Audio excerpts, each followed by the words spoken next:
Hello and a very warm welcome to Meghan and Harry News YouTube channel. The hypocrisy of the toxic media again is full on display with this one. Meghan Markle likely looking for a role that will solidify her in global elite. When someone says the global elite, it means the global elite is composed of the richest and most powerful individuals and factions in the world. We are talking about those who control the world. The kings, the emperors, one of those factions would be one of the richest families in the world. That would be the royal family. It says here there's ongoing speculation over what's next in Meghan Markle's career, and it has been suggested that her talent agency could be looking for a project to solidify her as a member of the global elite. This rubbish is printed in the Daily Mirror. The Daily Mirror is a mainstream toxic media platform and is most certainly part of the global elite. It's a propaganda machine for the global elite. It is regulated by the government, which is Ipsos, and although Ipsos pretends to regulate against illegal activities, what it really does is that it functions to tell these big media platforms what they can and can't talk about, which is they tell them what their agenda is. One of the agendas of these toxic media platforms is the 4 years now ongoing smear campaign against Meghan and Harry, a daily agenda to constantly badmouth them to print negative stories, not only in the UK but in other countries, specifically the USA and the Commonwealth countries such as Australia, New Zealand and Canada. The reason for this is because they've rejected the firm. They quit the left, the royal family, and started financing themselves. And this fact shines a huge spotlight on how the royal family functions. Their actions show that one of the richest families in the world still take money from every working person in the UK. This, of course, is completely unnecessary, and Meghan and Harry leaving and successfully financing themselves shows this. All the negative articles in the toxic media will never talk about this, because this is the one thing they don't want the public in the UK to address.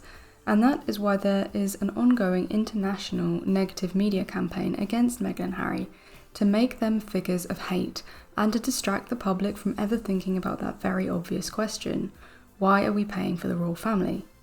And this smear campaign is all orchestrated by the global elite. And so when you see this article talking about how Meghan's solidifying her in the global elite, you know that it's the complete opposite of that, as the global elite and their media outlets are on a mission to destroy and tarnish them.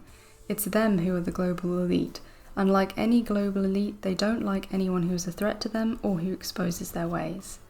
It says here, it's been suggested that Meghan Markle may be looking for a project to solidify her position as a member of the global elite, amid speculation over her career moving forward. The rest of the article is your typical garbage you would expect, but I found it interesting that they would say that Meghan is part of the global elite, yet is attacked every day by the very same global elite, the firm who seem to have all these organisations constantly putting out negative stories, which make them seem unhinged and obsessed. Hello and a very warm welcome to Meghan and Harry News YouTube channel. The smear campaign embarrasses itself again.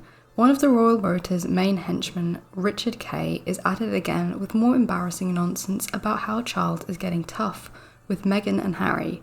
Newsflash, they left. Meghan and Harry, they quit and left. They left a long time ago. They don't care. They have long gone. They don't want to be part of the silly firm. They quit and moved to another country to get as far away from them as possible. These royal reporters cannot stop telling the masses how unimportant Meghan and Harry or how useless they are, or what a waste of time they are, yet at the same time they cannot shut up about Meghan and Harry. They talk about Meghan and Harry 100 times more than the other members of the royal family. How can two people who are so unimportant warrant so much attention? Doesn't make any sense, does it? One negative made-up story after another. I'm afraid the royal rota and the toxic media have been rumbled. The public see you for what you are. I know it's difficult for the toxic media. They have secret deals with the firm. They know Meghan and Harry get the clicks to please their advertisers, yet at the same time, the establishment does not want a good word said about them, and all because they are scared and insecure, because Meghan and Harry have shown the world the firm don't need to be taking money from the UK public. They showed the world that they can finance themselves, and this is what the royal family hate most of all, as it shows them up as greedy people. You can make up as many articles about Charles being ruthless and how they are going to be stripped of their titles, how they are being evicted from a cottage they haven't lived in for years because they don't live in the UK anymore. You can't evict tenants who left the property years ago. The property is vacant and you can't evict someone from an empty property. Just an endless roll of pitiful nonsense, tittle-tattle gossip, whatever they can muster in their tiny brains. But the fact is, nobody really cares or believes anything these organisations put out anymore. They've destroyed any credibility that they had, and to be fair, they never had any to start with. As we've been saying for a long time, this 4-year-long smear campaign against Meghan and Harry has shown the world how unhinged and obsessive the media are, and how insecure and unhinged and obsessive those who are behind the international smear campaign are. So here we have Richard Kay talking again about how Harry and Meghan need to be punished, sidelined, taken down a notch and rendered powerless. It says here that they are forbidden from using Royal Highness style in future. So what? If they wanted to be royal, they wouldn't have left and quit, would they? It goes on to say, those close to the royals, however, tell a different story. A visceral bitterness persists at the sustained attacks that Harry and Meghan have waged against family members, through his memoir and their various television interviews. The only war being waged is the obvious smear campaign directed at Meghan and Harry. No amount of spin can make the doll seem lifeless. The firm and the royal family are as flat as a pancake, and the endless manufactured negative stories about Meghan and Harry prove this over and over again.